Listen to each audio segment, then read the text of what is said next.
satu hal yang apa ya, yang revolusioner. Karena kenapa? Kita ngelihat banyak kampus ngecas mahal-mahal, ujung-ujungnya yaitu ngajarinnya gitu-gitu aja. Kadang-kadang dosennya nggak pernah praktek gitu kan. Dan bilangnya itu fasilitas, fasilitas, fasilitas. Ini dengan adanya new normal nih, Coach. Fasilitas itu nggak bisa kepake secara maksimal. Artinya apa? Yang dihadapin mahasiswa dari mulai ITB sampai Harvard, itu sama semua. Apa coba? Zoom. Semua ngadepin Zoom. Iya. Artinya apa? Fasilitasnya tadi dibanggakan, nggak ada lagi. Nggak penting lagi. Tinggal saya bilang, yang penting cuma dua nantinya. Siapa yang mengajar dan apa yang diajarkan. Nah, di Mahakarya tadi kita udah lihat siapa yang mengajar. Bayangin, orang-orang dengan kaliber kayak gitu, apa yang diajarkan itu ilmu semua, itu daging semua itu. Gitu. Nah, yang menariknya, lulus SMA-nya boleh kapanpun. Ya, nggak harus 2 tahun sebelumnya, 3 tahun, atau baru lulus, enggak. Sudah tamat 10 tahun masih boleh ya?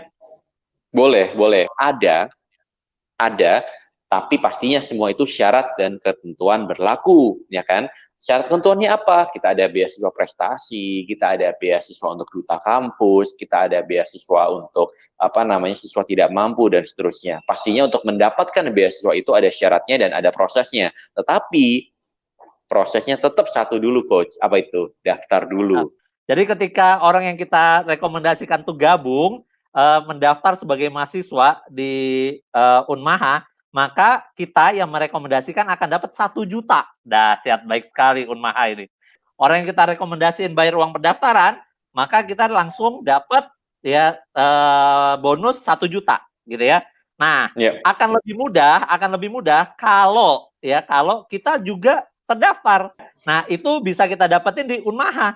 Dan guru-gurunya luar biasa gitu ya. Ini udah murah banget lah ya. Jadi teman-teman langsung tuh di unmaha.mabunion.id ya, klik, terus nanti yang sudah ngerti ya tinggal sebar aja. Satu hal adalah Mahakarya itu terdaftar di Dikti, Dinas Pendidikan Tinggi. Artinya apa? Ijazah yang kalian dapatkan di Mahakarya, ijazah S1 yang kalian dapatkan di Mahakarya nanti, itu setara dengan ijazah S1 yang kalian dapatkan di kampus manapun di Indonesia. Oke, jadi kalau apa namanya sedang menempuh D3, ini kan berarti kan sedang aktif sebagai satu mahasiswa di kampus, suatu kampus gitu ya.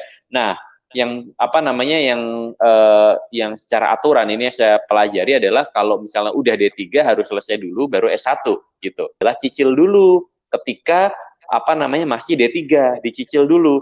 Kalian misalnya D3 tinggal 1 tahun. Ya udah mata kuliah di Mahakarya yang misalnya menurut kalian ini gue bisa nih, ini gue bisa nih, ambil dulu aja. Nanti setelah kalian selesai D3, kalian langsung masuk ke Mahakarya, kalian nggak mulai dari nol, ya kan? Kalian udah menempuh mata kuliah yang udah kalian cicil ketika kalian D3, kalian tinggal selesaikan sisanya. Gitu caranya. Nih, satu hal yang gue mau kasih tahu.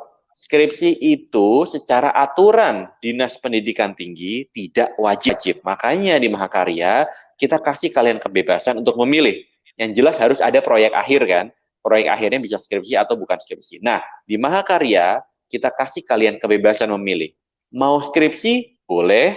Mau proyek akhir, boleh. Nah, di Mahakarya kita ingin supaya teori itu seimbang sama praktek, jangan kebanyakan teori, tapi juga jangan kebanyakan praktek, nanti malah nggak ada dasar teorinya, jadi harus imbang, harus balance. 5 juta bisa dicicil nggak? Gitu kan. Waduh, ini kan soalnya kan all caps, jadi seru banget gitu kan. Oke, 5 juta bisa dicicil nggak? Ya, bisa. Bisa dicicil, seperti itu. Mau dicicil 3 kali boleh, 5 kali boleh. Ya, kalau saya sih saranin banget ya, mau teman-teman umur berapapun ya bisa dicicil tadi gitu ya. Terus daftar dulu ya niatnya, kalau kata Ustadz Yusuf Mansur, action